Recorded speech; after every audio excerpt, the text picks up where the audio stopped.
that patent wouldn't hold in court. Oh, Oh I'm God. probably I'm Oh, spoiling the story a little bit, but anyway, he's got a patent, right? Yeah. And we're live now. Great. cool. Yeah. Just letting you know. But yeah, No, I'll check it out. Definitely. Yeah.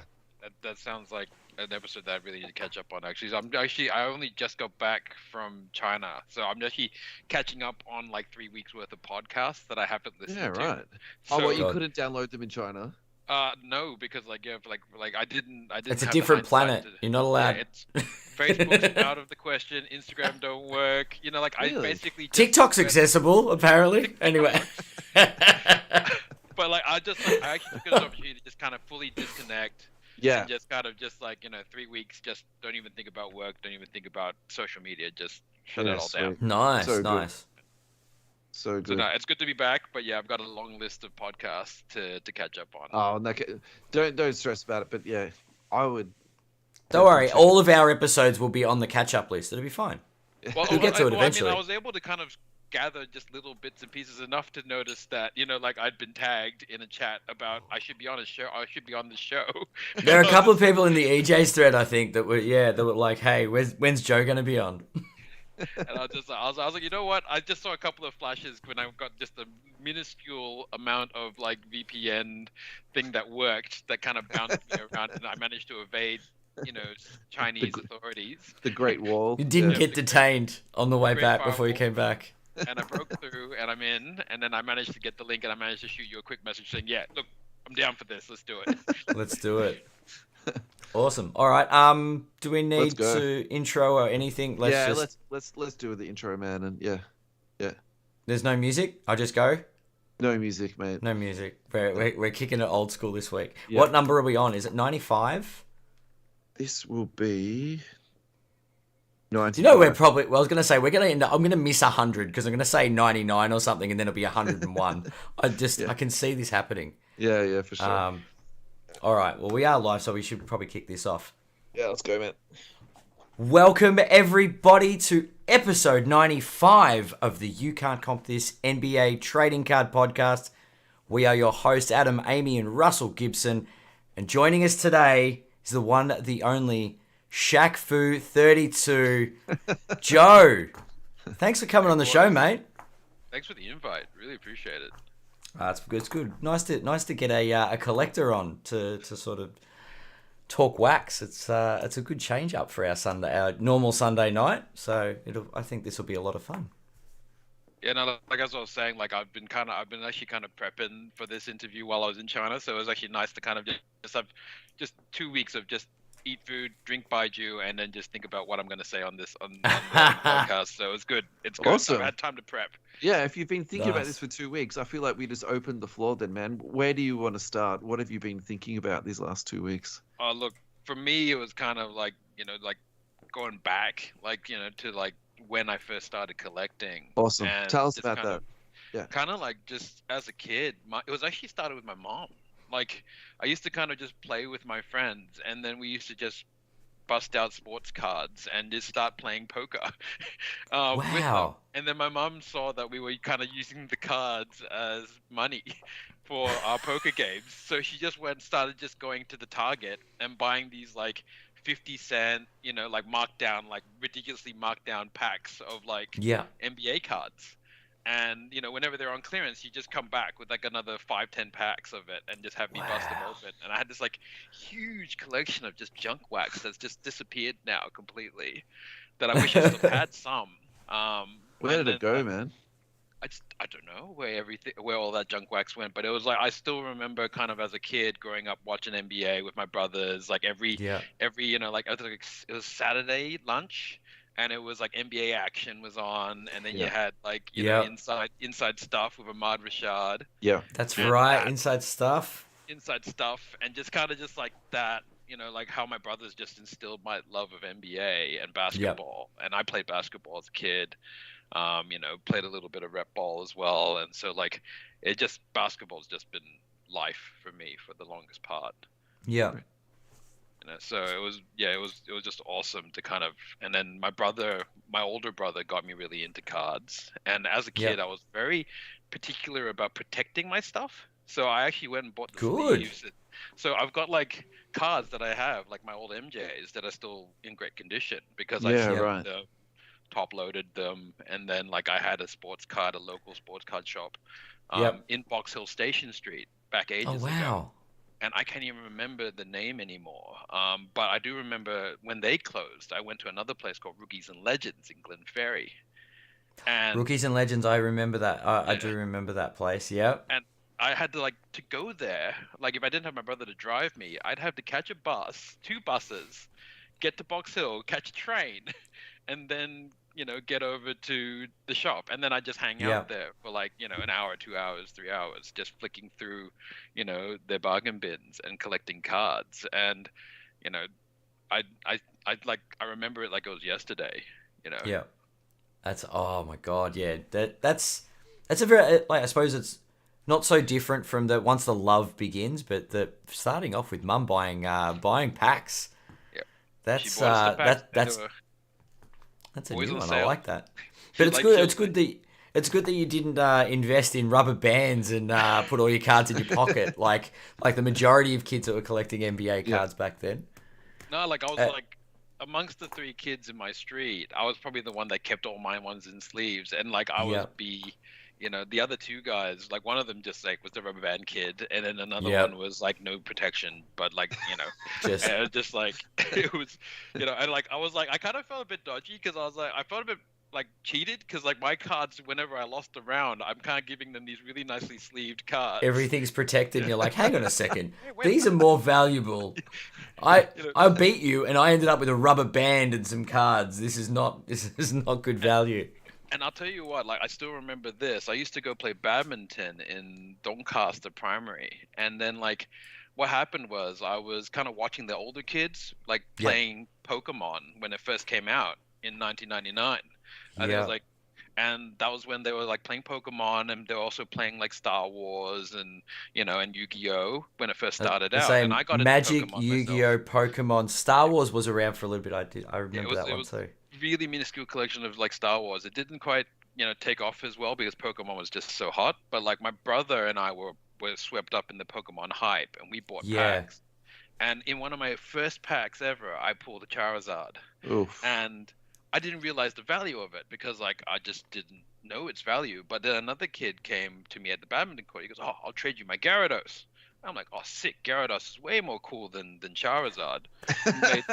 Made the trade, right? And then made the trade, got home, and I was like, saw it in a booster pack. And I'm like, oh, wait a minute. That SOB has just fully ripped me hard. It's just ripped And you, yeah. and then I waited until the next Friday for the next meetup, and I went to go talk to him, and I'm like, "Hey, man, like, like you ripped me off, man. That's not a good deal." And he goes, "Well, you accepted the trade, so not my fault that you're an idiot. Check your values next time." And I'm like, "All right, check my values next time. I will remember this. Yeah. I will remember God. this." Oh. And then yeah, ever since then, I've been pretty my values, knowing how to check my values, how to comp, Yep. and So, talk to us about then moving from that into Shaq, because I'm sure heaps of stuff happened in between. But how did you settle on Shaq? I mean, look, like I kind of got back into the hobby, like I think a lot of us did in pre-COVID. Like I just got started about a year before COVID hit. Yep. And then, starting to learn about breaks because that was a whole new thing for me. That wasn't a big thing. And like jumping into a whole lot of breaks and then, not getting much success like a lot of us do with Yep. the breaks and learning the hard way. Like, like how much did I just spend? Like I love to buy in on Noir and, the really expensive ones because I love the cards from that. Yeah. Yeah. And then one day I was just kind of just flicking around and then I saw there was a sale online. And Cherry had announced, "Oh, we're doing a flash sale. Hop online, get a great deal." And there was a deal on a Shaquille O'Neal auto. It was like $100 for this like Topps auto, and I was like, "That's pretty cheap for Shaq. They usually go for 200." So I said, "Cool, that's half price. I'll buy one of those." And while I was buying that, I started price hunting, because around that time I was collecting MJ. Because everything had just like the MJ doco had just dropped. I was like getting back into MJ, and then You I were was one like, of the very few people in the world that was collecting Michael Jordan. yes, yeah, and then continuing to drive that price right up, and Yeah. I was like, I would love a Scoring Kings, you know. And, and I looked at the price of that bad boy, and I was like, $600. Like I was like, God damn, man! It's like 800 or 1,000 now for a raw Scoring Kings MJ now. So in hindsight, I probably should have bought some then. True. And I was like, who else is in this collection? Like, who else can I buy in this that was in the same orbit as MJ? And I was like, Shaq. Like it was going to be Shaq. It was either going to be Shaq or Charles Barkley. He's one of those polarizing players, I guess, as far as yeah. And like guys I remember from my childhood that I grew up with that was like in that same orbit as MJ, and I was like, but Charles wasn't as dominant as Shaq.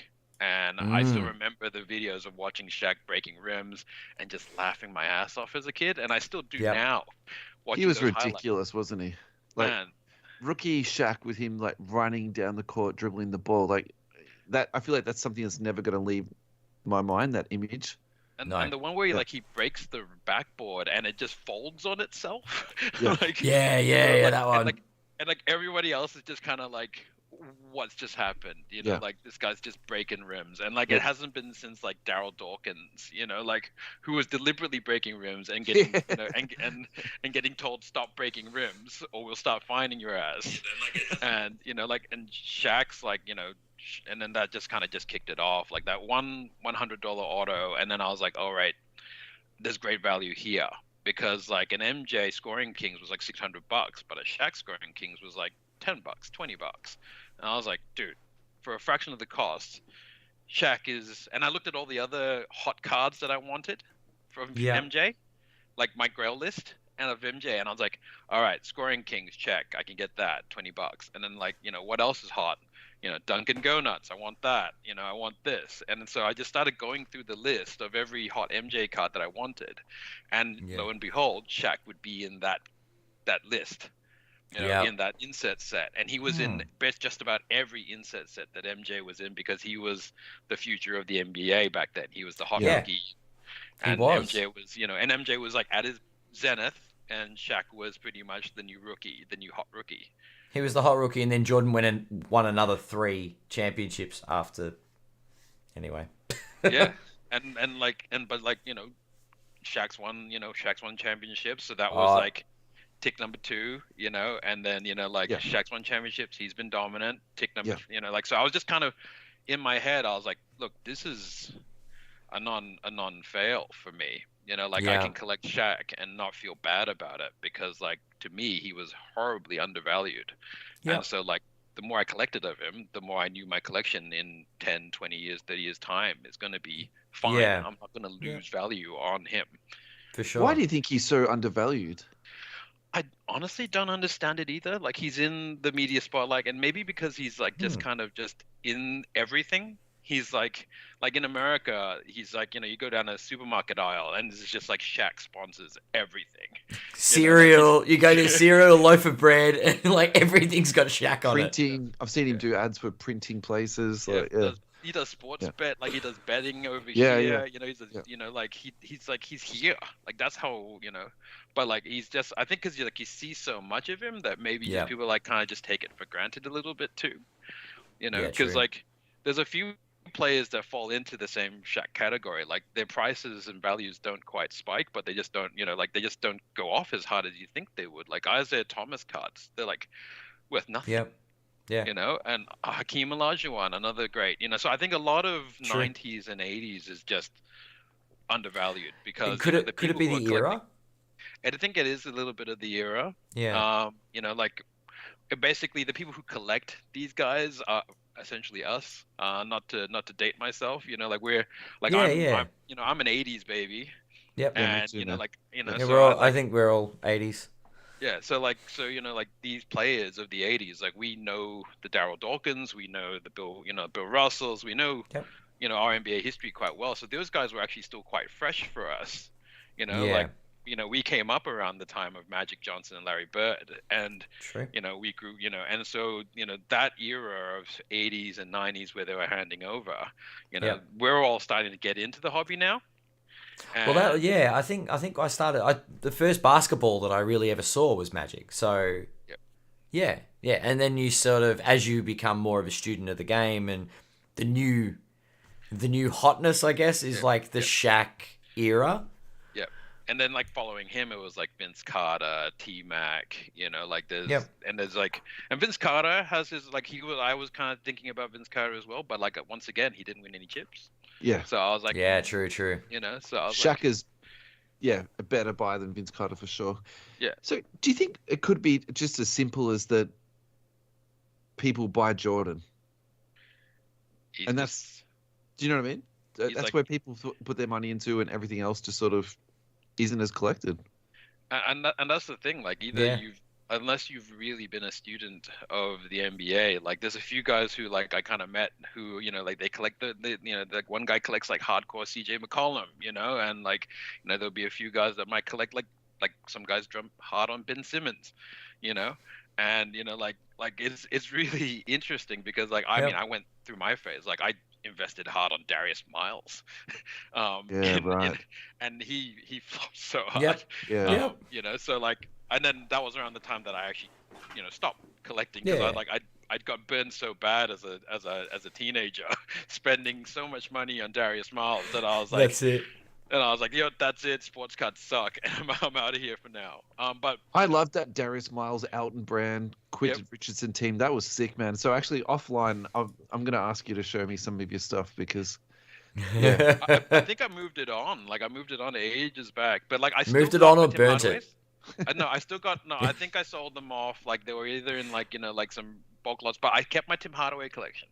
Nice. So I've got I can show you off air the Tim Hardaway collection because I've got like I've got a big folder of Tim Hardaway that like that's what I bought from Rookies and Legends. So every trip I went to his shop, I just buy a stack of Tim Hardaway cards to add to the collection because it was good value for me. Like as a kid, I was kind of like, I could either buy one Kobe card or I buy like 50 Tim Hardaways. I'm like, buy 50 Tim Hardaways. I'd be the guy that walked in next and bought the one Kobe. Yeah. And then like now you're laughing your ass off. So which card have you chased the longest for? For me, it probably was Jambalaya. I've got it over my shoulder here. Actually, Yeah, talk to I've us, actually man. prepared a few cards here. So it's actually over my left shoulder. So this is the Jambalaya. So, like for me, this was a card that was just kind of so far out of reach because it was expensive then. This is like 0304. I'm still chasing the one before this. I think it was like the 97 Jambalaya. What started it all. And like it's because like of MJ. Like, what is so tell us a little bit about where do these cards come from? Like what set, what? So this was like from the Fleer 0304 EX. So there's like the Skybox EX Century.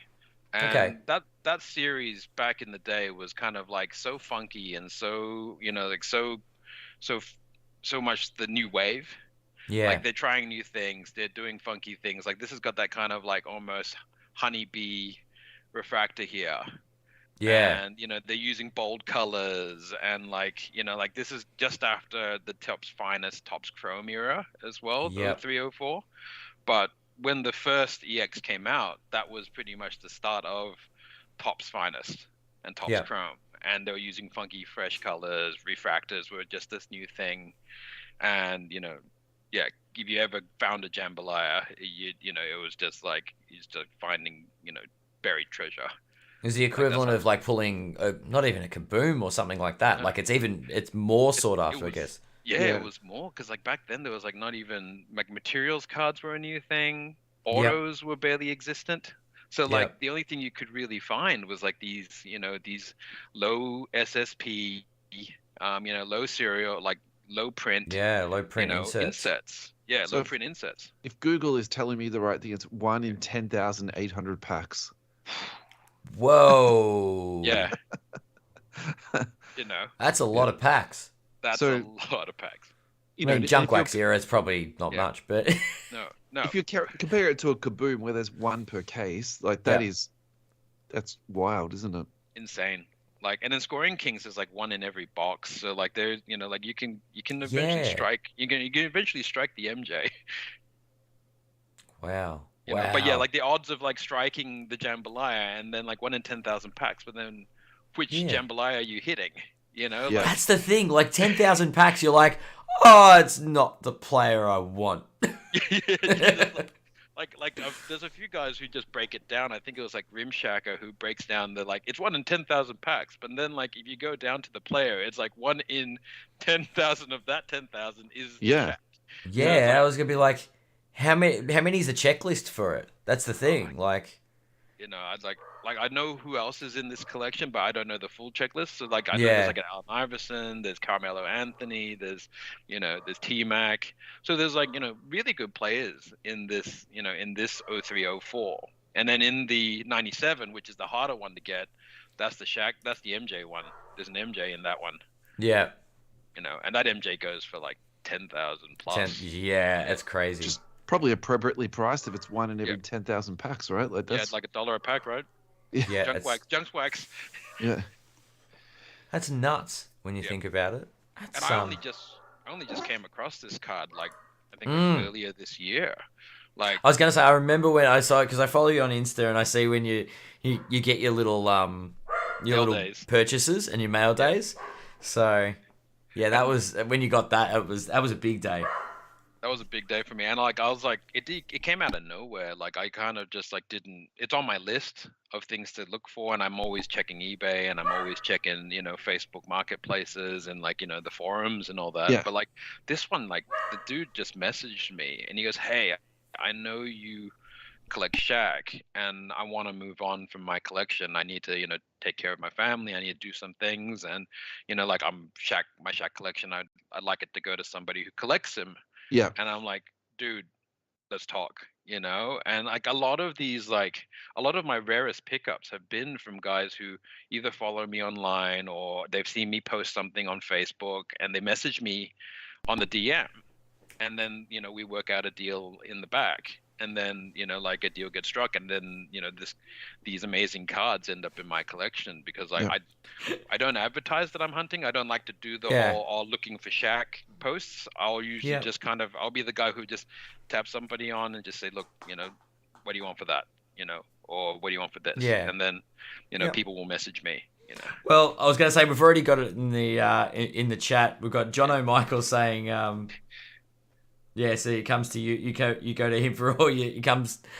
You go to him for all the Shaqs, taking all of his. Who else have we got?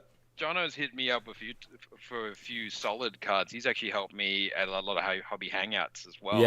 Yeah. I usually stop at his table, and I'm like, dude, show me what you got. I have done. I believe at the last hobby hangout, I looked at a Shaq. It was a Lakers Shaq patch auto, and I'm like, oh, should I? Shouldn't I? Did a lap, made a couple of transactions, come back and it was gone. And I'm like, bet you I know who's got it. The next day, you're doing your hobby hangout. Look at what I got. And I'm like, there it is. That is a nice Shaq. But no, Jono at Mailman, he's delivered to me many times. And I'm very grateful for him. And I'm actually very grateful to a lot of people in the community. Like a lot of my idea to start this Instagram was kind of from like watching other guys in the hobby build their Instagrams, like Dan Howe. He started his Instagram around the same time, 3-4 years ago, from nothing. He had like 0 followers, and I still remember him posting on Facebook, like, "Hey guys, I'm new, and I want to build a Laker collection." And like people, his adventure this year has been amazing. And just following him and going like watching his like growth on his Instagram, like he went from like 0 to 2,000, and I was just like, dude, that's amazing, and just kind of like, but like for me, the takeaway from him was that like people were approaching him and telling him, hey, like we've got these Laker cards, have you got them yet? Or people would be tagging him and say, hey, come get this, you don't have this yet. And then I was like, that Dan's onto something here. It's like I need to kind of focus my collection, because around that time I was just kind of like shotgunning it. I was like, I'm going to collect all the 90s guys, and I was like, I'm going to collect all the Detroit bad boys, and then like I was like just kind of throwing my cash everywhere, and like coming back to my collection and going, I got some nice stuff, but it's not satisfying. It's not hitting. And then I randomly one day came across, my old Tim Hardaway folder. I was like, oh wait, like I remember this, like, and like when I collected my Tim Hardaway, it was just like I've got, like all the cards plus like even the misprint, the variant, I just kind of collected them and then I put them all in order and I was like, I need to do this and I'll do it with my Shaqs. And then that's when I started kind of like selling off some of my MJs that I had as a kid to help fund this collection. And then to focus it, to focus the collection. And then once I started focusing it, I started seeing a really cool pattern building. Yeah. And then I started, sharing it online, and then people were reaching out to me, and like at Hobby Hangout, met a few friends, and they were like, "Oh, we've been following you on Instagram, man. Love the videos. You should do more videos." And then that's why like I've started doing more videos. Yeah. For sure. We've got a question from the chat here. Nathan Lee, do you have the Shaq Olympic Skybox portrait? It's a beautiful card. That one I actually don't have yet. That's like it's got this golden frame, and I remember. Well, I did see it online, and I was gonna buy it, and somebody just beat me to it. But I do love that card. There we go. So one of the listeners has got in with a card, a Shaq that Joe does not own. Nathan, man, if you want to move it, let's have a chat. So, just let's unpack a couple of things. So, what's your Instagram, Joe, just so everyone can follow you on that? So it's Shaq Foo 32. Shaq because Shaq, and then my own surname is Foo, Foo, and that kind of just plays along with the old Shaq Foo game. Yeah, I was gonna say there's the Shaq Foo. It was a Shaq Foo connection there, and then I was like, I can't just go Shaq Foo. I need a number, and I was like, 34? No, that doesn't rhyme. Shaq Foo 32. That's got a catch to it, and I was like, that will be my call sign. Perfect. Beautiful.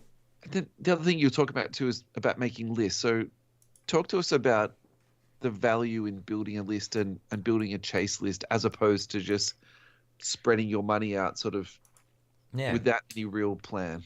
Look, year one of building this collection, I kind of just went full, let's just Kirby it and just suck everything in. And I just bought a lot of the lower end Shaqs. So you said Kirby it then, didn't you? Yeah, Kirby it. Like, that meme of Kirby just sucking all the food in? Yeah, that's pretty much what best describes the way I collect Shaq. This is such a 82 like baby conversation. Like, that's NES all the way, isn't it? Yeah, let's go. Yeah. And just suck it all, just eat it all up, just give it to me, I'll take it all. And that was the way I kind of collected Shaq at the very beginning. I just built out folders of just all the lower end, like $1 here, $2 here, and just kind of just ate those up. And then in year two, I started to hit on some of the more higher end stuff, like started to pick up some lower, some autos, and started to pick up some of the high end stuff. So like, back then it was like, some autos, some tops autos, and then some immaculate autos, and just slowly fleshing it out. And then eventually, sorry to interrupt. But that's the normal thing that people do. They go wild over like cheaper base cards and inserts and stuff like that. Mm-hmm. And I think there's two trains of thought to that. The first one is everyone makes the same mistake, and that's where everyone starts. Or you can say, well, actually, that's the place to start because it's a really easy place to experiment on a pretty low budget, and then you can work out what you like and you don't like. I actually think that's a very important progress or stepping stone that people need to go through as they do progress as a collector. Yeah. So, yeah. And that's like it's interesting though. Yeah. Sorry, Adam, go on. No, that's all right. I was just like the idea of consuming everything you can at a low end, sort of like, I want as much Shaq as I can get my hands on, right? And just buy everything. $1 cards, $2 cards. When you first start out, right? Yeah. Like you just sort of buying stuff, and it's fun. It's like a really kind of fun part of the hobby. Somebody one day is going to use the acquiring of all the junk wax style stuff, and they're just going to paint their walls with it at home. And it's just going to... Someone's done that already in baseball cards, right? Yeah. I would love... it's like, imagine your cabinet lined with Shaqs, just dollar Shaqs. Man, look, I was telling you about my man cave. that could very well happen. Wow. Give me ideas now. A throwback to when I collect Tim Hardaway. Like, as a kid, I didn't have the cash, and so like I couldn't go splashing out on $50 auto or a crazy like back then when Exquisite first came out, people were like, who's gonna pay that price for Exquisite? I was like, like $1,000 a box, you guys are crazy, and then like now it's like I'll drop 1,000 on a box deal on a real break, easy, right? on a break, like crazy, no guarantee. So like when I started kind of like when you start formulating that, it was just kind of like, you know what, I enjoyed the breaks. I enjoyed watching, Cherry and Matt Harper on Crash the Board and like, a little bit of Mailman and like kind of jumping in all the breaks. And I really enjoyed that. Loved the entertainment. And I took it as, this is entertainment. Like I'm just hanging out, just talking to the boys. Like I pretty much logged in online just to talk shit with the boys. Yeah. It's such a sense of community. Yeah. And when somebody hits, you're like, oh, like who hit that? And then they're like, it's like, oh, it's Dave. It's like, yeah, you know what? I don't mind Dave hitting that. I don't mind Dave getting that card. It sucks for me. I just dropped $500 on Lakers, but you know what? Fine. You know what? And that's a question I've got with Shaq. You've got. You going into breaks, you've got Orlando, you've got Los Angeles, you've got Miami. Hell, you've got Cleveland, Phoenix, and Boston. But yep, I jumped into all those noirs hoping to get the sneaker spotlight Shaq. And then I was like, and then I did the Mats one day, and I was like, wait a minute. Why don't I just buy this damn thing? Yeah, I was like, why didn't I just go buy this thing? Because I was like, there was like, like, what was it back then? It was like, 800 or something for a Shaq sneaker spotlight. So I was like, wait a minute. I spent $2,000 on breaks. I could have just bought the card. I spent thousands on breaks, and I was like, wait a minute, like, you know what? I'm all for supporting the community, but wait a minute, I need to have something tangible, which is where I started to get into like the repacks, and then from repacks, like I was like, I like the idea of kind of like spending a little bit and getting something. Like it doesn't have to be my money back. I don't care. I just like the fact of just opening a pack and enjoying something and getting something. Yeah, definitely. And like sometimes I've gotten really lucky. I've hit some really big stuff in my repacks, which and then sometimes I've hit absolute junk. But that's fine. I accept that because at least I know I'm getting something. I'm getting a card. Whereas like when I jumped in breaks, I got nothing. So. And I remember skunking out in a break hurts. Especially when you're watching the break and then like you get used to that feeling of like, oh come on, just give me one card, just one, man, just one. It's been a week, like I've been waiting, like you just kind of just waiting for that hit, and then you finally get that hit, and you're like, oh, I got a Mike Miller. like I was just like, oh man, I like him, but he's not what I was hoping for. I wanted to jump around. Yeah. That's it. You're wearing a Crash the Boards t-shirt, yeah? Yeah, I gotta rep my boy. That's okay. Go. He's part of the Shaqwit community. So there's a group of boys, group of the guys in Australia who got together for evening with Shaq, and we're talking about community now. And this is like a bunch of dudes who are just online, and I'm just like, hey guys, anybody coming for this event, you want to just grab a beer? And like by that point, I'd been talking to a few other big collectors in Australia. Matty Bull down in Western Australia, like I don't know how many cards I've bought and traded with him. Like it's and so we hatched a plan and created a group, and then like 5 of us got together. So it was like me, Brad Boltman, who's like this crazy American dude who just travels all over the world. He's gone to like 134 Hard Rocks. And wow, he's just a crazy dude. He's one of those kind of like very interesting men that you meet along these journeys. So like, if you ever want to talk to somebody, Brad. And then you've got like Paul and Dave and and Matt Harper. And like all of us are kind of like Shaq collectors who just all love Shaq. And then we created the Shaqwits crew. And that was what we had the evening like 2 years ago now, and we're still live and chatting like every day, still chatting and just giving each other crap. And that's awesome. Like it's not even talk about Shaq anymore now. It's just kind of like it's a meme group where the community gets to get together. We just talk NBA. We talk we talk anything. It's just like, hey, do you know where to get a do you have got a guy for framing? Like do you have a dude that does this or that? And we just kind of like. We just chat on just random stuff. So it's just become, it went from like, brought together by Shaq to now we're just a bunch of friends, like some of Yeah. the, like when we catch up, like I'll be catching up with Brad next week because he's just finished his world tour.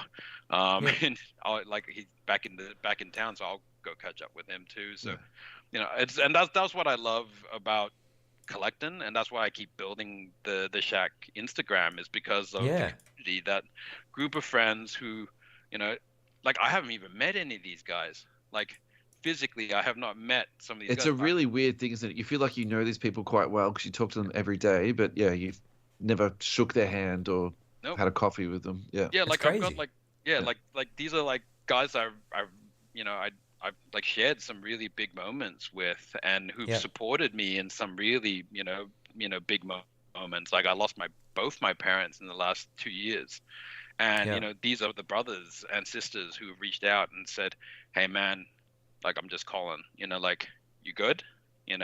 And like that goes beyond cards now, like that's community. That's not just cards. That's community. Yeah. No, and like Matty Harper, he's done some charity fundraising for a friend whose missus is affected by cancer, and that affected me because I was like, I lost mom to cancer, and I was like, I'm all in on this. Like, what do you want me to donate? And I'll just chucked a whole bunch of cards and money and just said, take it, man. Like, I'll support this cause, and so it's it's a whole other world, like, and you build these beautiful communities, you share, you talk, you love, you live, and you get together over cards, which is just such a small thing, but it's so much bigger than just the cards. It's a thing that holds you together, and it's like your common interest, right? I think that's Yeah. No, so what's next, Joe? You got a few projects on the go, and I've look, I think you've seen the box over my shoulder. You got card fever. So look, tell us about it. Yeah, show us it. Tell us about it. So Jake is a buddy of mine. I met him through Quran, and he started his own, in his own repacks. And I actually met Quran, and actually I met Adam at EJ's. So at EJ's at the trade night that we organized. Talk about your local LCS, So like I'm, Box Hill is my local. And I was really happy that I found DJs, and so like I just went there all the time. And Karan lives nearby, and we just started chatting online. And every time I talk to him, he's always like hype. He's my hype man. He's definitely a hype guy. Yeah, he's my hype man. Like every time he's like, hey, when I record, when I talk to you, man, you need to tell people that you're the biggest Shaq collector in Australia. And I'm like, I am one of them. Like there's a few of us. And he's like, so he's always like hyping me up, and I love it. Absolutely love it. But yeah, like I met Jake through the community at EJ's, and then he started his own little project to do repacks, and so I helped them out with the promo stuff, which is new for me. I'm not unused to being in front of a camera. Like I do a lot of speaking for work. I work at a winery at Shandong in the Yarra Valley. So I manage the wines over there, and I do a lot of public speaking. So it came natural to me. And so when they needed some help, I was like, yeah, man, like you want me to talk? I don't need it. Like you don't need to pay me. I'm just happy to just talk, and just throw my handle up there, and we'll see if we can spread my, my Shaq Foo 32 a little further. And, so, I just help them out with that, and just build that community. Awesome. How long have you been doing that for, man? Probably like 3-4 months now. It just only really started this year, so he's just started off small, and I think eventually he wants to do more repacks, and who knows, maybe even open a shop of his own one day. But like right now it's just the repacks, it's all online. So they just do it on cardfever.com.au, and then they just go from there. Cool. So they've just got their varying levels. They've got introductory level, and then they got silver repacks, gold repacks, god box. So it just varying price. I've seen some Pokemon stuff there as well. I think they do the Pokemon repack as well. So there's a few, and then I like talking to Alex, and I like talking to Karan because I'm a really big 80s 90s guy, so I do a lot of pricing for them on that side, just kind of we got these cards. I have no clue what these are, and I'm like, I remember those. So I'm kind of like their comp guy. Yeah. What do you get out of a God box? What's the hits that they're advertising out of that? The God box hits can get above like the the $500 mark. So when I opened this one, the main chase hit. Actually, the main chase hit at that time I got out of it was a Kobe Bryant jersey patch. So like a really nice jersey patch, and like I was really stoked with that. So the way they've constructed their patches, their boxes, they try to kind of give back, like a pretty good return. Like, you're not going to get, if you don't get all your money back, you're at least going to get a pretty good return. Like, you're not going to feel, oh man, I got full ripped, And they usually put in like a couple of packs of cards, and like this talk started when they saw me buying all the EJ's repacks, because like, I'm an absolute sucker for a repack. And like it started with the cherry pies, and I got roped into the cherry pies, and then like because the cherry pies don't come as often as they really should, like you kind of just start hunting for like the next repack. Give me more repacks. Like I can't, and like Card Lab, and then you've also got Moneyball, but Moneyball, like it gets, Shane usually releases that to the breakers. So they've sort of gone in a little bit of a different direction now, haven't they? They're different paths, and like this. And Card Lab have got their cards in like vending machines, haven't they? Vending machines, yeah, they do. Right? I like it. Really I saw that in the shopping center. I just went, almost bought a repack. Yeah. I was like, I'm waiting to find it, but like, I've always been a sucker for a repack, and so, so if you're in Melbourne, they're in the Emporium. Are they? Yeah. Okay. The vending machine. Yeah, the vending machine's there, and you can actually get cards. Like they've got packs in it, and then there's also the Card Lab. Yeah. So I think they're becoming a lot more socially acceptable. I feel like for a while they're a little bit not that well accepted, but I would say the last 12 months they've really taken off, haven't they? So it's interesting how there are different things within the hobby that have sort of been acceptable or not acceptable over time. Because when I came back into the hobby and they were doing breaks, I'm like, what the hell is this? I just want a box of cards to open. What do you mean I can pay more and we'll open a case and I'll get all of one team? That seems great. Yeah. And then, but it's like, and then breaks evolved to where you could buy individual players.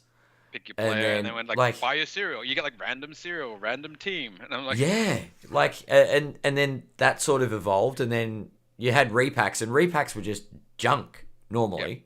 Yeah, it's usually and then all of a sudden it was just getting rid of their trash. Correct. It's like repacking base cards with the occasional insert. I'm like, hang on a second, what's going on here? But then things evolve, and there's more quality put into them, and interesting. Very interesting. Yeah, and then now like the next phase of the repack is kind of like we show you the hit list, like this is what you could possibly hit, Like so very much like I liken it to those claw machines or those like those machines you see, to get the prize. Skill testers. Like, those skill tester machines. It's very much like that. You kind of like it's like, oh, I can get that iPhone. I can so get that iPhone. And then like you walk away with a key ring, but you could have got the iPhone.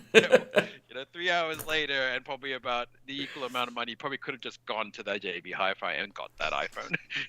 Yes, exactly. But it's like nowhere near as fun. But and that's breaking, right? That's kind of like that's what you do with breaks. You know, like you jump in 1,000 breaks, and like one day you might be the lucky guy that gets the Ant-Man rookie auto, or But we've said that about the way that Fanatics is sort of approaching the hobby.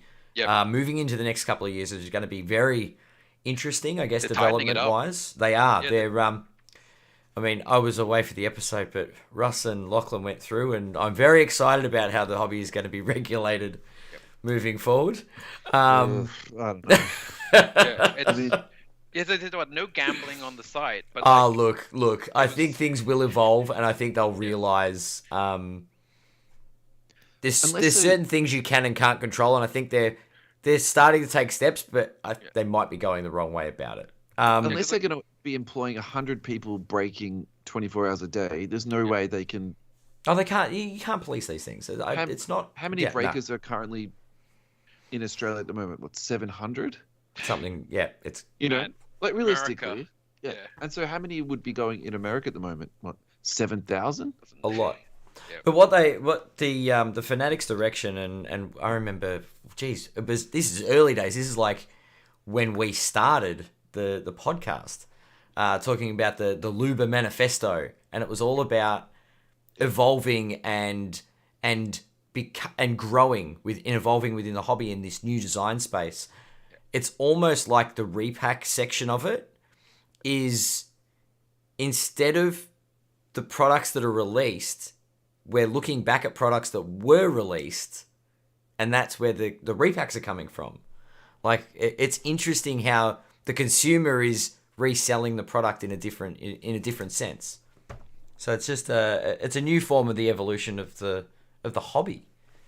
It's interesting to see what ideas people come up with. Yeah, it's a brave new world, man. I mean, look, when I first jumped in, I was like, I was taken aback by breaks, and it took me literally just kind of watching, the daily streams of like Cherry and the other boys, and just kind of just like watching those daily streams and just kind of going, oh, so this is how it works. Because like I hated being, like that. I hated being lost and kind of going like, I just gave you guys $200. How do I know what's mine? And then like I've seen in some of the threads, like guys are like, yeah, I bought in a break. I don't know what I got. I don't know what team I am. I don't know what I'm watching for, And then people you've got to watch the whole video. Yeah. You got to go back to the webpage, get your number, which then when they randomize the teams, that's your team, and then that's the correct. That, any hits from that is yours, And I was just. And like I kind of had to watch a few, and I had to watch a few people asking the dumb question for me because I was just too scared to ask the dumb question because like I was so used to being, when I first collected, I knew what was going on. I just went and bought a Beckett, read through the Beckett, and found my prices. This is what my cards are worth. The magazine tells me. It's very simple.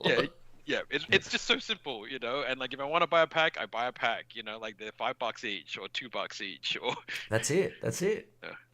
Or whatever the newsagent had at the time, I guess, or the local shop. Like the little wall of like, of acetate. That's it. Oh God. Have we? After you, Ed. Yep, I was gonna say I've got some random questions because I'll go off script as I always do. Your Shaq collection, big question. You have a Shaq from every team Shaq's played for? I've got a Shaq from every team he's played for. One of my Grail quests is the Shaq auto. So every Shaq auto of every team he's played for. Right. Okay, so you don't have who are you missing auto wise? So I actually just don't have the Cavaliers Shaq, and I don't have the Boston Celtics Shaq. In an auto. Those two Shaqs are so expensive. Really? Yeah, like it was like somebody quoted me. It was like over $1,000+ for like the Cavalier Shaq, and there was like there wasn't many print of him signing in the Cavaliers jersey, and then the same thing goes for the Boston Shaq. The big Shamrock Shaq. So there's only there's two that are kind of on my radar. And funny enough, I was bidding against one of my fellow Shaqwits for it. And then I was like, oh wow.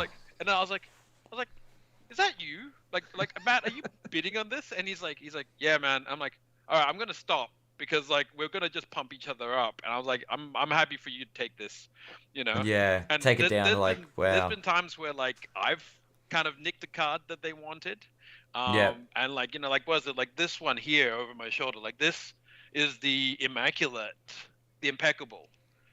75th anniversary. Oh, that is a sexy card.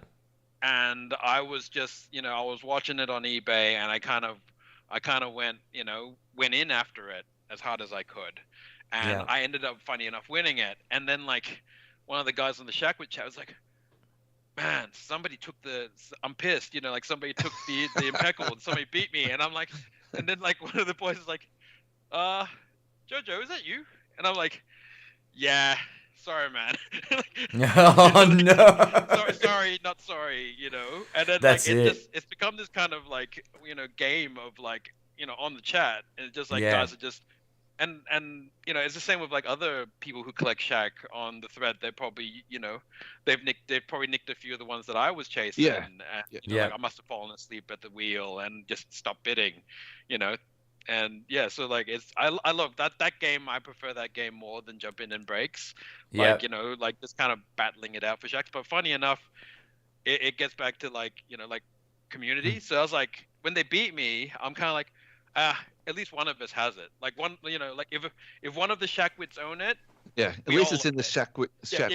Yeah. It's in the crew, right? So once part of the crew, always part of the crew. Beautiful. So you're chasing Boston and Cleveland. Boston and Cleveland are the autos I need because I've got every other auto, including Phoenix and Now I don't know historically because I've done no research on this, but I think because we've had other guests that have told us about different cards that have been produced. Charlie at Cherry has a thing for Arnold Schwarzenegger, and we've been asking about whether or not he's got his Arnie's. Now, Shaq's been in a few movies. Yes. Have you got a Shaq auto for a non-basketball card? Look, there one in existence? I could be wrong. There might not be. Look, he has signed stuff. Like, I was actually... He was in Shazam. He was in Shazam. He has signed, he's signed, and then people have gotten it authenticated. Brilliant. And okay. So they've done that, and I've seen that pop up online. My plan when I met him was to actually get him to sign one of my Pepsi Shaq cards.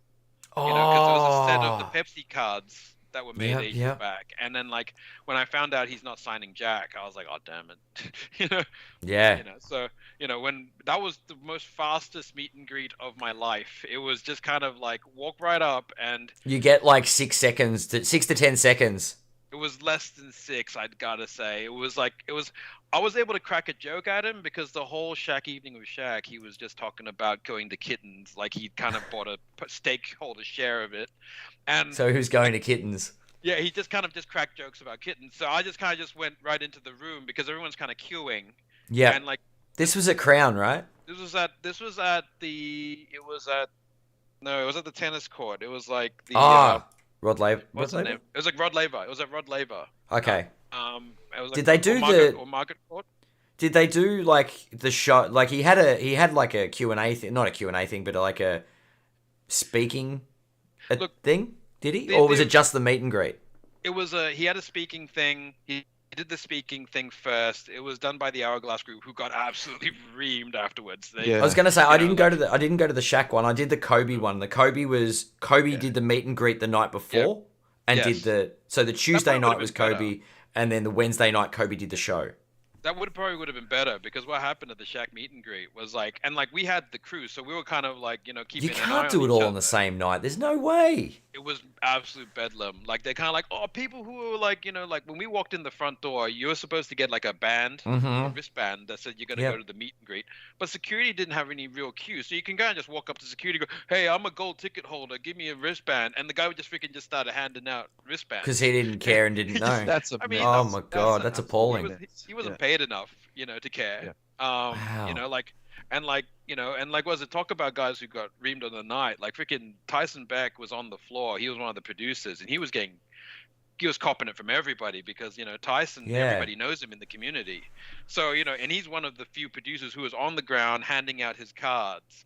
And the poor guy was just getting absolutely slammed by everybody. Hey man, where's my freaking jersey? Hey man, where's my meet and greet? We missed out and shit. And he got missed out himself.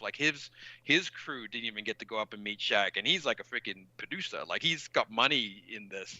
Wow. To bring Shaq over, and he missed out in Melbourne. So Hourglass, look, they've done some good things to make amends for it. They've sent out jerseys and framed jerseys and autographs and. From all respects, the jerseys have come back. Some of the guys have sent them off to Beckett for authentication, and the autographs have come back authentic. So they have done their best to kind of make amends for it, refund. So you know what? Fair play to Hourglass. They've done a good job to own their mistake. Yeah. But one guy that I'm watching out for is Chris Anstey. If Chris Anstey puts his name on an event, it'll be good. I went to the Dirk Nowitzki one. And great event. I had time to share with Dirk. I probably stood next to him for a solid minute or two.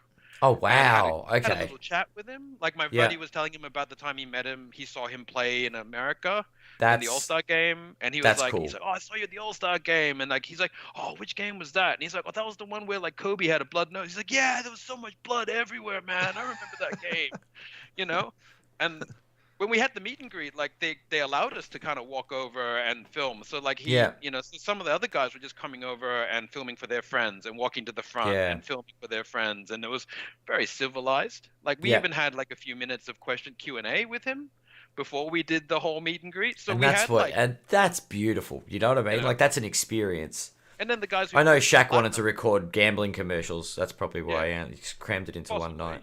And like he was like, I mean, it was such a phenomenon. Like like Shaq was like, anywhere he walked, people were flooded. Like I've never seen such a frenzy for someone. I thought I was a Shaq madman. Like everybody else was like kind of queuing up in the city at 3 a.m. to get into like was it Court Kings? Yeah. Like Culture Kings, Culture Kings. So trying to get into, so like people were queuing at Culture Kings since like 2 a.m., 3 a.m. Like that's crazy. And I'm like, man, I'm a Shaq fanatic, but I'm not that much of a Shaq fanatic. Like, there's another level, and he had like thousands of people following everywhere he went. Do you think it was just as simple as there was just too many people to see Shaq, and whereas there was a few less people for Durka, so then you had a bit more time to... Yeah, it was supply versus demand. Like Shaq's demand was a whole nother level. And Dirk, I was going to say, like, Kobe was crazy, but it was more organized by the sound of it. Like security knew what was up. Everyone was like, it was very structured. Our guys is like, everybody stand up who's going to go to the meet and greet, and now follow your usher. They'll take you to the meet and greet. And like literally we all stood up, and then we kind of walked back up the staircase that we went back in to the colonnade. And then we kind of just like followed the leader. So I'm following the guy in front of me thinking, all's good. And then we end up at some random security gate, and the security guys are like, you're in the wrong place. And we're like all kind of like, wait a minute, where the hell are we supposed to be? Where are we supposed to go? Yeah. At like, we're all looking around, but I quickly spotted that, there was a security cordon being built on the staircase. And I'm like, oh wait, they're trying to set up security there. So that means that he's upstairs. So I quickly bolted over and just raised my wrist and just kind of showed my armband and knew that security hadn't got this Wayne's World style. Yep. And VIP, VIP. Kind of like, FBI, just quickly check, and then and then walk right through, right? So I did that to them. Yeah. Blitz right past, got through the line before they set the security line, and then got upstairs. And like the ruckus that was downstairs, because once they set their line, there was a whole bunch of other people who hadn't gotten past. And security just tidal wave of people. Wow. Yeah. And like, there were people who had like, up like gold class level who didn't get it. And I was like a silver ticket holder. So my whole purpose was to get the Tyson Beck cards. So, these beauties. Oh yeah, they're a nice piece. He had made 3 of them. So you had to kind of choose on the night. And I kind of regret, I was actually pretty early. I should have actually picked the 32. That's the Orlando. But I was just kind of so caught up with, the whole hype of the night. And in hindsight, I probably should have just bought 3 passes, 3 tickets, and then just bought all of these, because like in the aftermath, in the market online, it was like buying in the hype. Like I always tell friends and other people, never buy in the hype. That's the worst time to buy. And then what happened to me? I bought in the hype for these because I was like, I'm not missing out on these. Caught up in the hype train. Yeah, that's it. It picked me up. It just sucked me up, and I just went for a ride, and I just kind of, I don't regret it, but at the same time, though, it was a lesson learned. Like I was kind of like, wait a minute, for the, like I probably should have just bought 3 tickets and, and just gotten the 3 cards, which would have been, look, in hindsight, half the price, if not a third of the price. Yeah, right. But like that evening, like getting the chance to meet him, and like when I went upstairs, I was composed enough because the guy in front of me was an older fella, and he was fumbling with his stuff, and security was just kind of like on his ass about like, move, come on, hurry. Like this is like Iranian. Wow, yeah. Just going like, come on, move. And this guy's like, he's like, oh, like it was just like, just trying to organize his shit. And then like while he was organizing his shit, I was kind of like, I had a moment to compose myself. And when it was my turn, I just basically walked over to Shaq and just said, hey man, what time are we going to Kittens? And he just like, you're a funny guy. I like, and like I shook his hand, looked at the camera, and then I got my photo, and like I had him smiling, and I'm like, boom, because like afterwards, when everyone was trying to collect their photos, it was all left on Facebook. Yeah. So they uploaded all to Facebook, and you just kind of had to find your photo. And me and the boys, we were just like looking through all the pictures and just laughing at all the horrible ones that got taken. Yeah. And going like, holy crap! Like if that was me, I'd be pissed. Like there's ones where like Shaq's like, and there's like other wow. ones where, like just horrible photos taken of them of this one moment, which would be, the highlight. moment for them. Yeah, and for sure. Wrecked, absolutely wrecked. Like, and that's the thing. Like when I went to the Chris Anstey joint, like he does such a good job of just connecting the fan with the player and the athlete, because I think he knows what they went through. And I've had good chats with him about this, because like whenever we have these, I just go have a chat with him. I said, look, man, I've seen him at the Hourglass events, and I'm like, you're doing scouting. You've been, you've been sussing things out. You're sussing things out about how they do it, and then you tweak the way you do it to, to the fine art that it is now. So that, like when he did the premium ticket holders went first, and there's nothing advertised about it, but basically they all brought stuff, and all of it got signed. Like, so there were collectors who kind of just good idea brought in. Yeah, there were fans who brought in the stuff. It wasn't like those ridiculous ones where guys have these cardboard boards with like 5 or 10 different, pop cultures, and getting him to sign all of them so they could sell it on eBay.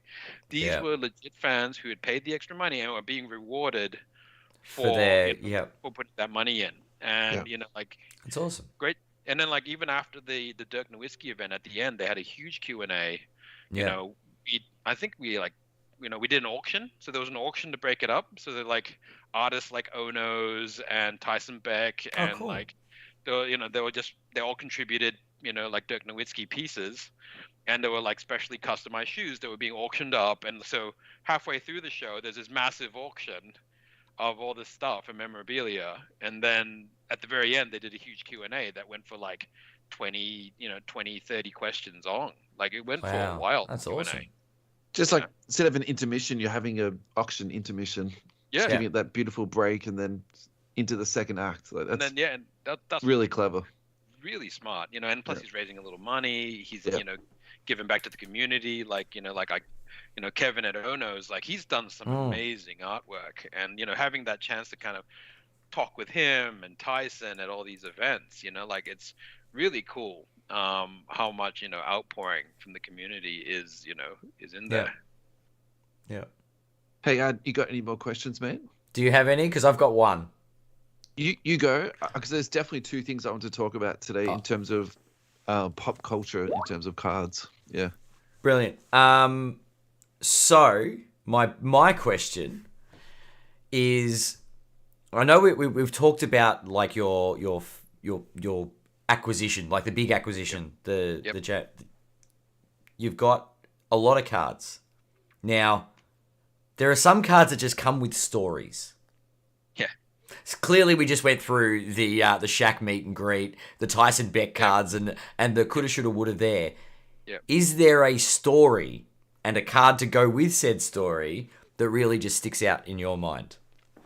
Look, I like that Tyson Beck set, like this trio, like just kind of talking with the boys and having that beer beforehand and kind of just going like, which one are you going to pick? And, and like, I still remember the meet and greet because Matty B had flown all the way from WA and he'd brought some of his Shaqs to show.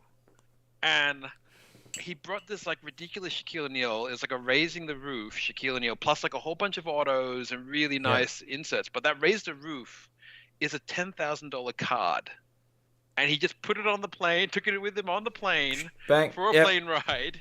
And his plan was to kind of like, have it and show it to Shaq and, and we were all talking about what we could do with Shaq. And I was like, I'm going to bring a bottle of Chandon and have it with the Superman logo glued on it. Like, we're a bunch of kids. Like, we're freaking like 40-year-old men just talking about Shaq meet and greet and like showing off our cards, like, like a bunch of little kids. And it was it's just awesome, man. Like, I still remember that evening, and just the fact that he just nonchalantly just dumped his cards on the pub table, and like it wasn't even in a case. He didn't bring it in this like crazy lockbox. It was just in his pocket. He just kind of just carried it in this one touch, and he just, just left it on the table while we're talking cards and drinking beer and eating chips, like these three cards have a special place in my heart. These ones, I think, are probably just as big too. So these are all my 90s ones, and each one of these have a significant memory. So Dunkin' Go Nuts, I remember this, and this was like one of my, top chases when I started this collection. Like, it was such an iconic card. It goes all the way back to 1999, 2000. So that's like when I was in year 10. Year 9, year 10. And, I had just kind of started getting into, the bigger cards and getting back into Pokemon cards. And, we didn't have Dunkin' Go Nuts here. Like, we don't have, we don't have Dunkin' Donut. We have Dunkin' Donuts, but like, it's just not as cool as the American Dunkin' Donuts. It's definitely not what it is. This is a basketball card. Like, what a crazy crossover. Yeah. And like, this card, and then you've got to capitalize on the word Dunkin', don't you? Right? And come on.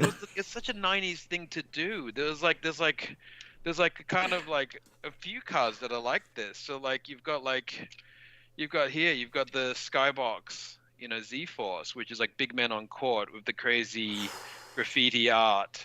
Yeah. And then follow that, you've got the Flea Metal, which is the Netrageous with the crazy die cut. And then, like, how do you one up that? Oh, let's just do a chip. Like, it looks like an actual chip. So this is the Take It to the Net. And this is from like 1998.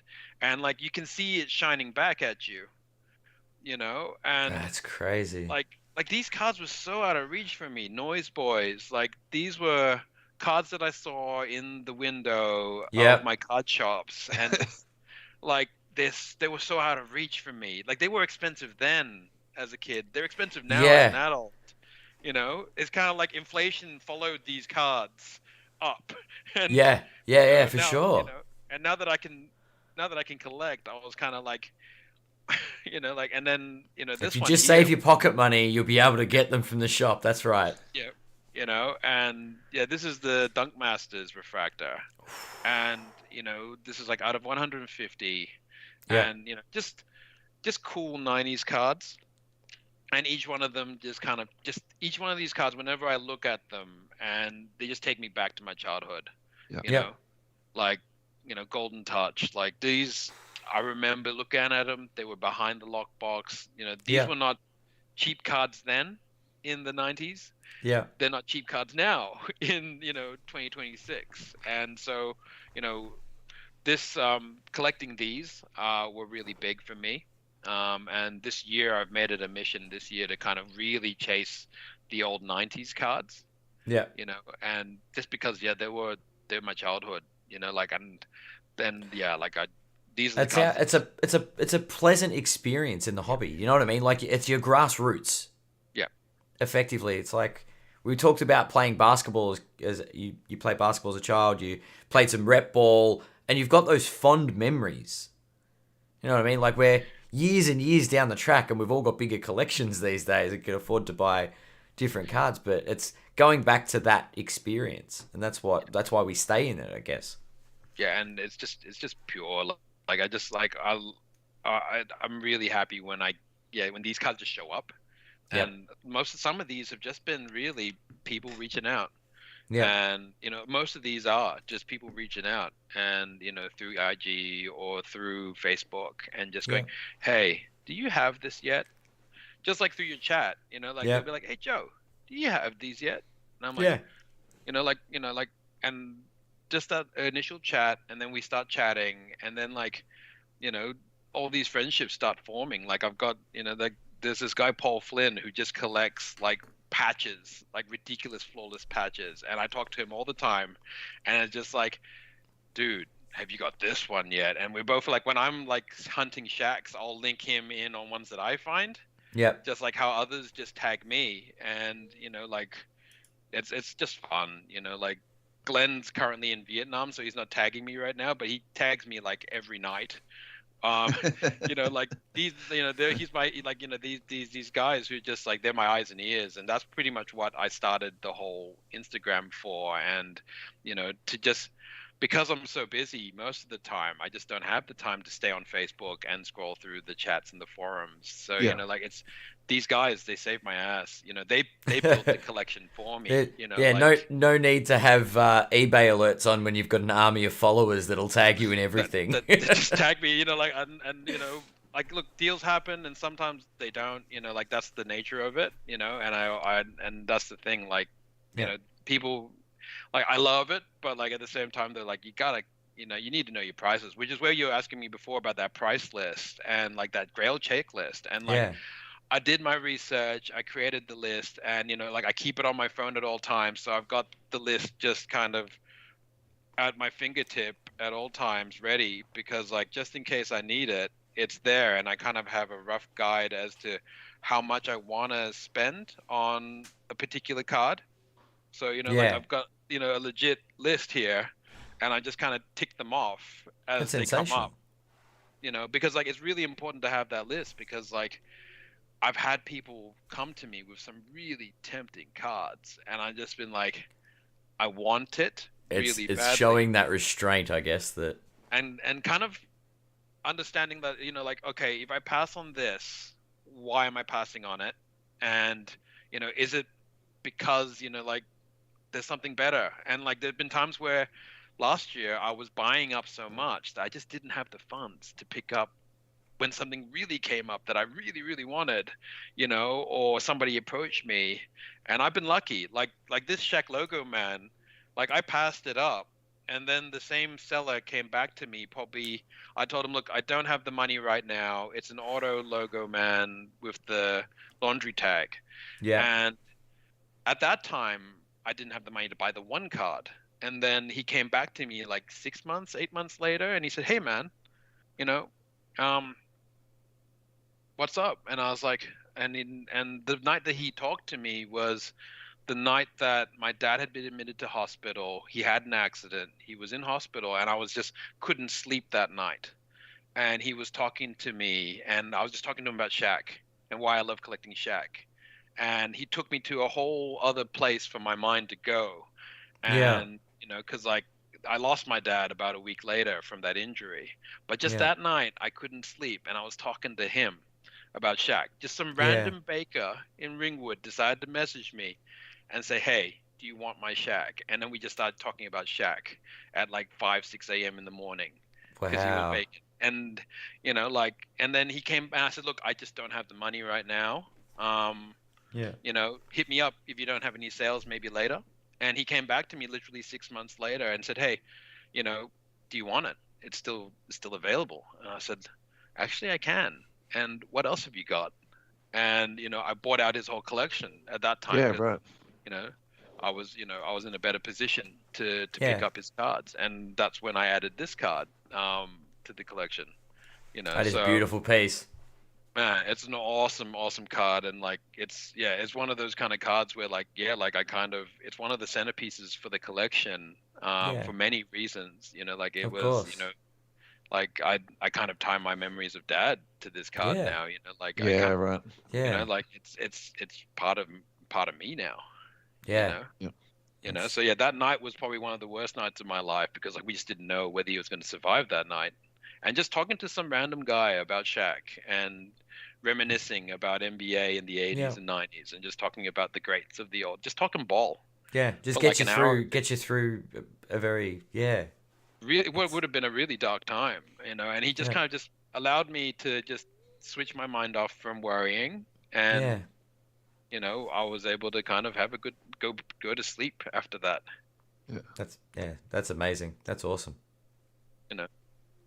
So yeah, man, love the community, which is why like I'm always trying to do the right thing. Like we talked about this when we were at the swap meet, like, and how like like when guys like come to you with a great deal, and it's like, okay, do you do the right thing? And you they've undervalued their card way too hard, and or do you kind of educate them a little bit? And like, some deals, some people you can get through and tell them, but some deals you can't. And I've tried my best to kind of, when people come to me asking for prices and like, how much do you reckon this is, I'll take the time and I'll help them out. Like teach them a little bit about how to comp, where to look for, even go as far as like even search it for them myself, because for whatever reason they can't find it, but I can. So I'll do my best to help out others, because a lot of the community have helped me out big time. Pay it forward. Pay it forward, exactly. Yeah. Always paying it forward. Can we segue into some current but non-Shaq related news? As long as we can say Shaq within the story, that's fine. We'll just you can say Shaq if you want, but so a sale today finished up for Victor Wembanyama. It is his Topps first Bowman. Yep. Which, if you're not familiar with these, that's totally understandable. And the only reason why I am familiar with them is because it's a baseball thing, and my brother's a really heavy baseball collector. So the other way of thinking about a first Bowman is it's literally like the first card that comes out. And in baseball, because of the different levels of the leagues, there's the majors, and then there's the minor leagues. Even some of the guys in the minor leagues who never make it, some of these first Bowman cards go for absolutely ridiculous, money. So the Victor Wembanyama, which is PSA 10, it's not even a holo or a prism. It's just the base card. It's just the base. Yeah, it's sold for $8,000 US. So I think even if you're speculating on this, and we've just come out of this period where everybody spent, way too much money on base cards, and I thought that everybody had learned from that, but clearly there was one buyer out there who was, really happy to go way over the top. But I think we have to talk about this just for the fact of, how much people are going to be frothing over this dude, and then also to how much of an overpay that this card is, going to become. So it's going to be interesting. It's kind of crazy and scary, right? I got in around the time of Zion and Ja, and the hype around those two guys, and driving the prices of their autos to like sky high. And like you fast forward to now, and like Zion's in so much hot water over, his multiple babies, and Ja can't stop waving a gun on IG. And the videos are leaking soon. Don't worry. And it's just like, what? Like it was like these autos were going for $12K, $20K, $50K. Like that's autos. That's just their like autos. This is a base card. This is this is crazier than the Luka base cards. It's because like we're always, as a culture, we're always hunting for that next big hit, like that next big player. And I think like we've kind of built up the collectors who hit on MJ. Like the guy, it goes back to MJ. It's kind of like, that MJ rookie card, like if, like the first guy who has that, they bought it at like, 2 cents on the nickel. And, now that's a $500,000 card, like it has to be, these people who are buying it at whatever prices they are right now, probably thinking, like in 30 years time, 20 years time, I'm going to be laughing my ass off. When he sells it for $80 because it's a base card.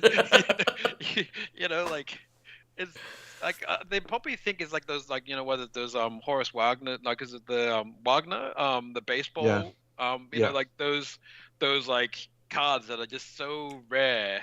And there's just, those are commons, those are base cards too, and but they disappeared in time because there's just not many of them around. That even a graded 0 or 1 is worth tens of thousands.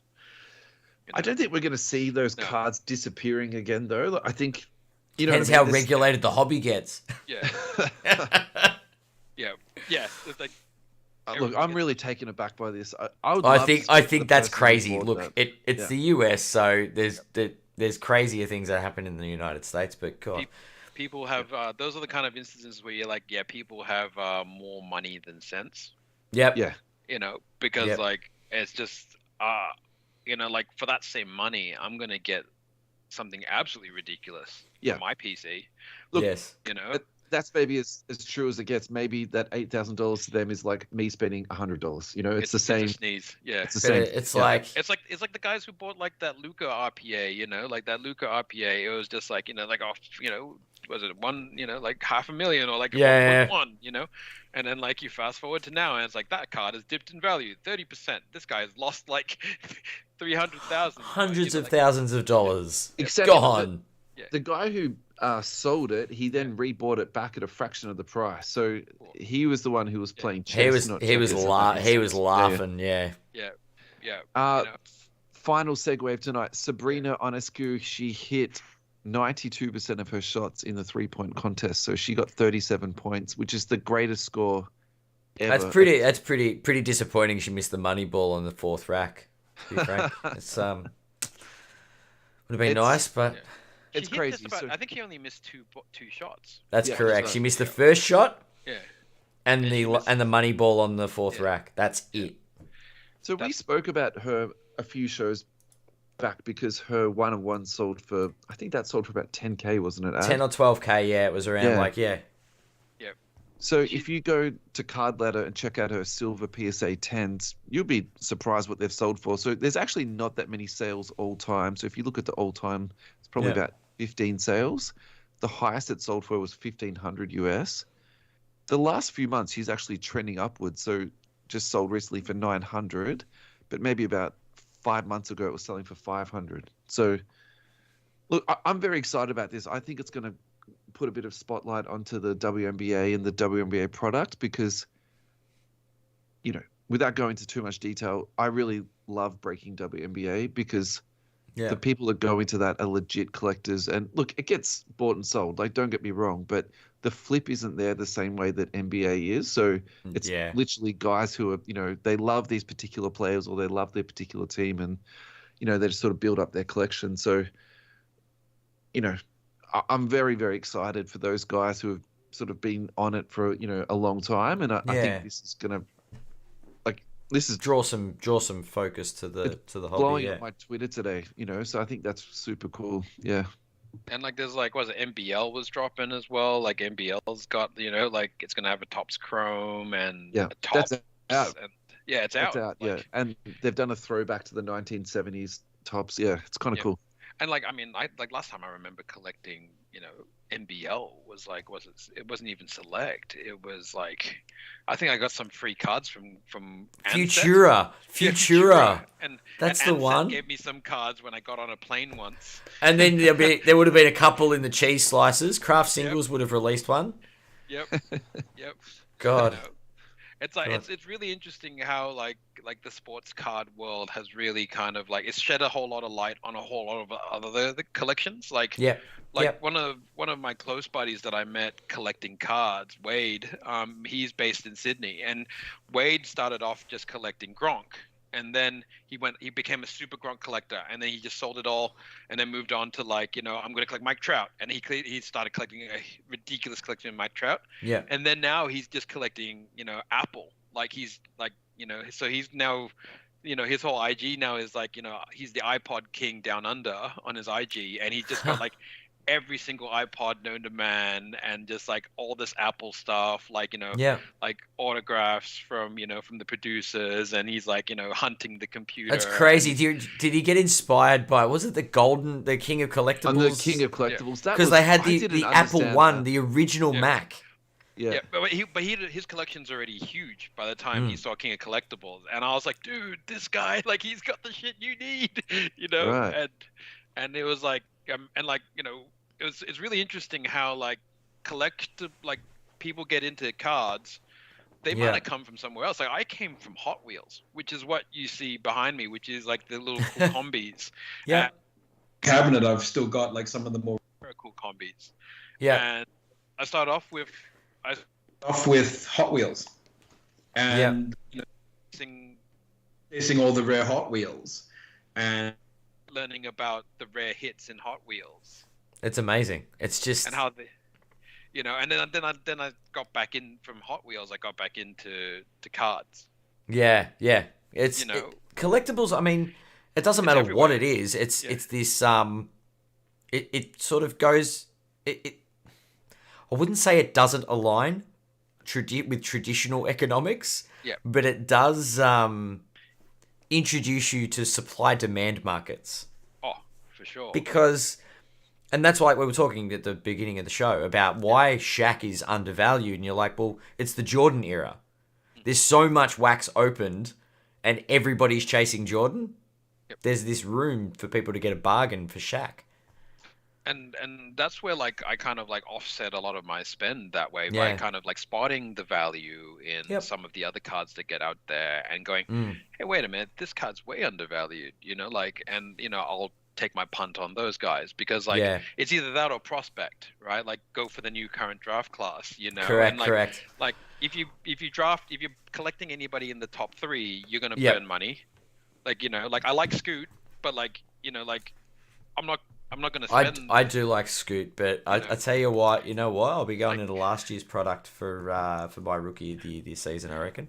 It's like I'd be chasing, like, Chet or like, or even like, or like somebody unknown, like that Utah rookie or, Tarek Black over at Orlando, like these, so, but like, once again, this is speculation, like, and that's all speculation, and, and calculated risk, I guess. Calculated risk and like, kind of like taking the time to do some research. Like I watch NCAA, so I watched some of these guys play and so like, so, like I kind of know. And a lot of us have only seen Summer League.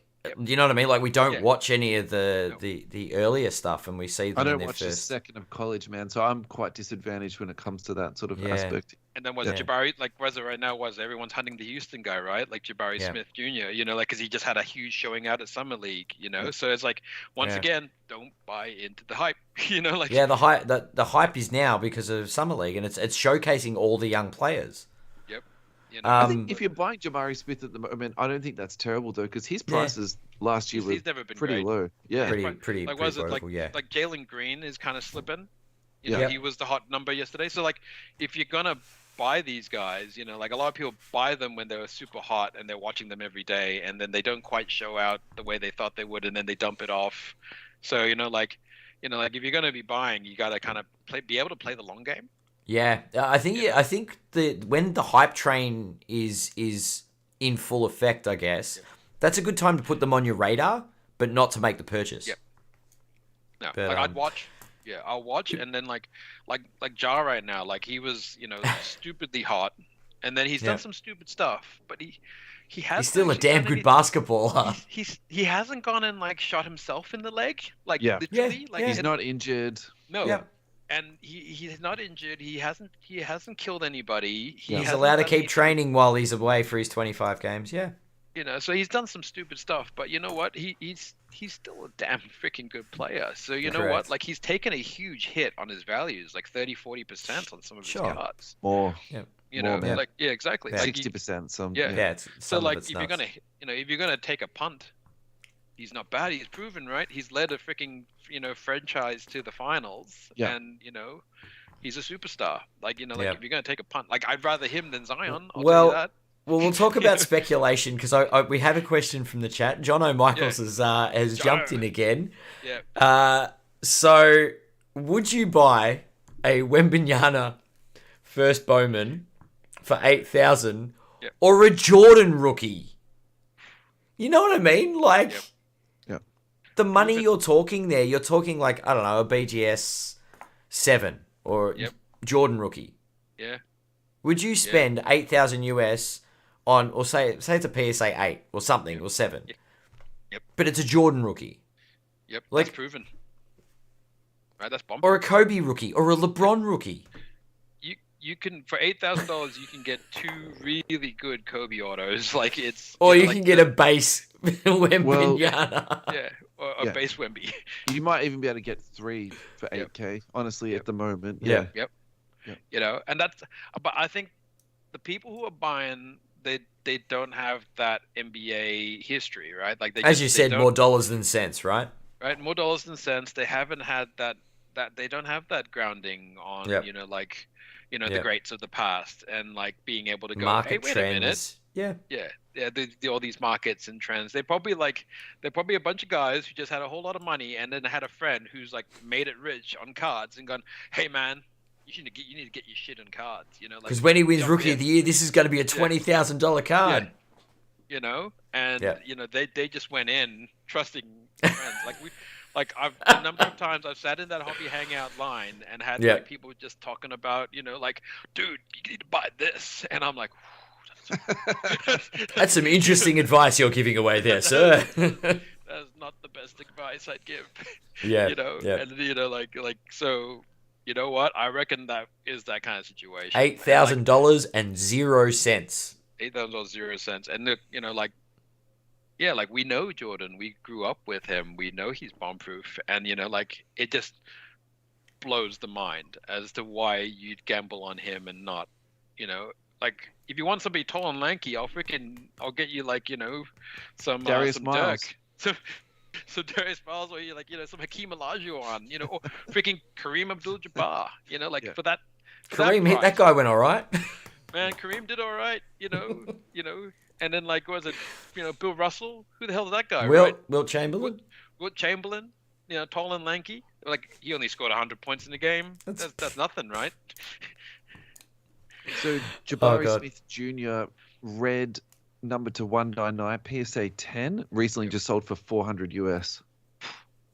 I think it seems good value. That's excellent. Bad. That's not for bad. A numbered Prism PSA 10. Yep. Yeah, easy. Delicious. That's not 8,000 for a base card. It is not 8,000 for a base card. Nope. I think that comes into the whole like, yeah, being able to weigh what you can get, and that's us kind of going like, oh, you know, like $8,000. What else can I buy for $8,000? And like us being able to go straight off the top of our heads, going, there's about 50 different cards I can name right now. Yeah. Yep. Final thoughts, Joe. What do you got for us, man? Going forward, you know, like I'm really just trying to just, you know, focus in on certain pieces. I'm really hunting that jambalaya. I'm really hunting, you know, like I'm trying to kind of, you know, lower, you know, stop the whole Kirby-ishness. Yeah. But I think now I'm actually looking forward to the events. There's another hobby hangout coming around the corner. Yeah. It's not very far away. This EJ Trade Day coming up. There's another Melbourne card show coming up. There's a lot of events, It's very vibrant. Yeah. Yeah, there's a lot of events coming up. For a dead hobby, we're pretty vibrant at the moment. Yep. And you know, and like I think like right now for me, it's like kind of picking the right targets because like the prices, like our exchange rate is pretty poor right now. So yeah, you know, definitely. and you can kind of see it in the market. Like the prices have dipped. Yeah. You know, but the thing is that the prices have dipped in the US, but then our economy, our dollar is so weak. Yeah. So it's just kind of like it's pretty much the price is pretty much stayed the same. Yeah. You know? Yeah. And so right now it's just for me, it's just kind of laying the groundwork for what am I going to do going forward, which is probably a lot more, you know, probably focus a lot more on my Instagram, probably focus a lot more on, you know, building a YouTube and, you know, and just trying to create that time to kind of maybe do a little bit more information. And, well, if there's less mail days, maybe there should be some flashbacks. Yeah. You know, do flashbacks with some stories for cards. Yeah. You know, and just kind of change up the way I present.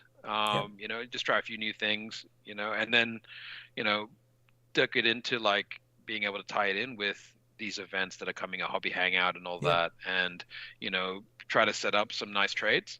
That's what I've done at a lot of the hobby hangouts. I'll usually start planting the seeds around now in the next month or two. And it's just start planting the seeds for hobby hangout and start, you know, putting my feelers out to anybody who's got some really good pieces and that, you know, that I'm really targeting. And then, see if I can make a deal happen and actually go meet them in person.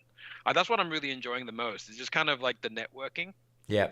You know, meeting everybody, talking cards, and just kind of, I spent the whole happy hangout essentially just walking around to all the shopkeepers and just, you know, saying hi, talk a little shit, and just kind of like see how they're at, you know, like, you know, and you know, what are they doing next and what's up, you know, and like I'm looking forward to seeing, you know, a lot of my, you know, a lot of friends, because like there's a lot of people who, you know, I'll just run into at the shop, like Andy's Toy Story. Like I saw him like, you know, filming one time, and I'm like, Andy, and he's like, oh, Jack, you know, Jojo, you know, and I just like, and then like, you know, while in the middle of his you know, his podcast, I'm kind of just jumping in, You know.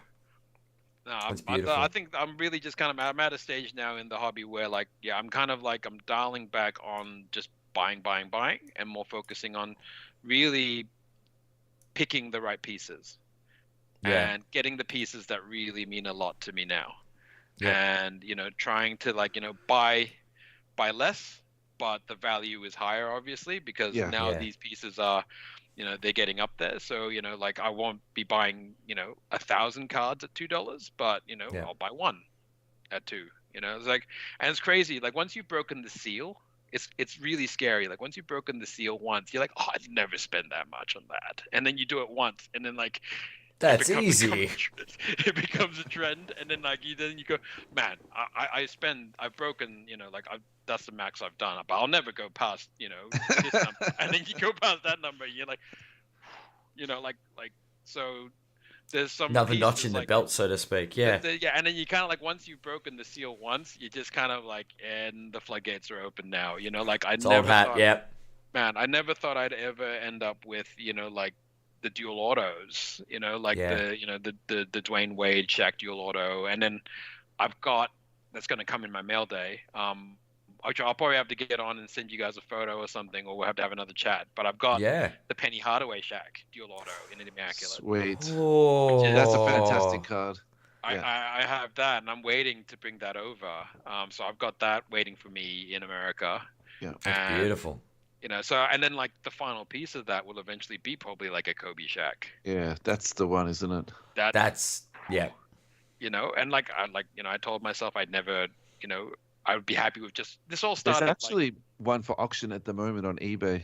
Yeah, and it's going for like 3,000 at the moment. 4,550 at the moment. Yeah. I was tracking that. That's the one with the Shaq and the sticker autos though. I think they're both stickers, which was such It looks like Kobe's on card and Shaq is the sticker. That's it. That's the one. Yeah. Because I've got that on my watch list. And it's going for some stupid money right now. I'm looking to buy Kobe at the moment, so I'm just trying to get my head around what they go for and sort of like where it's going to. So that's how that's in my list. As far as sticker autos go, I actually don't mind the old Topps stickers. Like I'll because they're really shiny. They've got the tops. They've got the sticker itself is almost a feature. Yeah. The Panini ones, they're very plain. Like they're just kind of this like little. They're just like, and like so I particularly hate them in like any one of one, because like it's no longer a one of one, right? Like it's a sticker from a sheet of 1,000 stickers. That's correct. That's true. Very so. True. Yeah, I kind of draw the line at there'll be some, like I've got a few sticker autos, but like they're mainly the tops and the tops chrome ones. Yeah. So, just doing my best to collect those and just kind of, really focus this collection, but really save my money and focus a little bit more on trying to build up my war chest. Yeah. Which means that probably in the next year, I'll probably quieten it up a little bit, but I've still got enough cards to talk about for like the next 10, 20 years anyway. So even if I stop buying, I can probably still keep talking about my Shaq collection for a while. But like, there's plenty of stories. That's a beautiful part about it. Like every card has a story. Man, and that's the thing. It doesn't matter if it was like that $1 card or the $10,000 card. Like every time, and that's that upper deck Shaq auto, it goes up in tone and value. Like I saw somebody, but like that upper deck Shaq auto, that rookie card, that has so many memories, and it's such a nice reachable card. So like if anyone's collecting, it's kind of like it's a good place to start. Like start. Can be a $20 card with a $20,000 story, or it could be a $20,000 card with a $20 story. Yep. It's and somewhere in between. And that's the kind of the message I got from collecting is, just pick your player, focus on it, and just, start.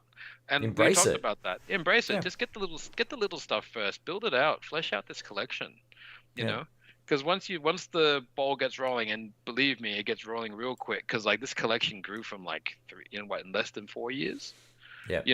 I went from going through the bargain bin to now chasing some ridiculous pieces that I just never thought I'd get. and Jono helped me get the last piece of the sneaker spotlight. There's 4 of them. He has mentioned that in the chat. Yeah, he got me the last piece. I told him the hardest one to get. He keeps he did reinforce. Probably horrible negotiating skills on my part, because I literally went up to him and said, "I need this. I'm desperate for this card." Like honestly, and we did a good trade. Jono, bless him. Like I said, he could have taken me to the cleaners that day, and he didn't. He's always given me a good deal, and he gives a lot of people a lot of great deals. So and that's the thing. This community, like the guys behind it, the breakers, the collectors, the other guys that have collections, I've gotten my collection from other people's collections. Like Dan House reached out to me with some cards. Gabby Anger from Sydney has reached out to me, from the Mac collection. Like, he's got a really ridiculous collection himself, and he's got some great Shaqs that he's not going to let out of his vault. And but I've already told him, and a lot of others, and the same with like Matty B. Like I said, whenever you're ready to let go of that raise the roof, man, just it's coming home. Like, it's whenever you're ready to let it go. There's a spot on the shelf for it. It's fine. I got a spot right here, for you. I dust it on occasion just to clear away. It will stay in the family, man. I promise you, it'll stay in the family. And I think that's where I'm really grateful. A lot of the people who reach out to me and sell me their collections, a lot of the time I get such a great deal from them because they know it's going to the collection. I'm not flipping it. I'm not gonna just make a quick buck, and no, it's been a lot of fun, the journey, and I'm really looking forward to what happens next. Look, I think that's the perfect place for us to leave this episode, mate. Thank you so much for your time tonight. That's been great. It's been fantastic listening to you and your stories and your perspectives. And Adam and I think I can say this for both of us. We're very grateful you came on, mate, and shared everything with us. So thank you so much. Yeah, thank you so much, Russ. Thank you so much, Adam. I still remember that swap meet at EJ's, and you were selling that Kobe auto, and Karan was licking his chops, literally. I remember that. And then you're like, did I price that too low? And I'm gonna what's going on? I check it out before you sell it, and then you did, and you're like, okay, I really, you're like, that was a good price, but I'm kind of almost letting it go a little too good. Yeah, true. So no, it was a great day. I was, really nice to have. Thank you guys so much for letting me be on, and looking forward to do more shows with you guys. We'll definitely have you on in the future. We want to see the update when that Shaq Penny arrives. I'll let you know when Shaq Penny get here, because there's a few other pieces that are in that mail day that are epic too. Awesome.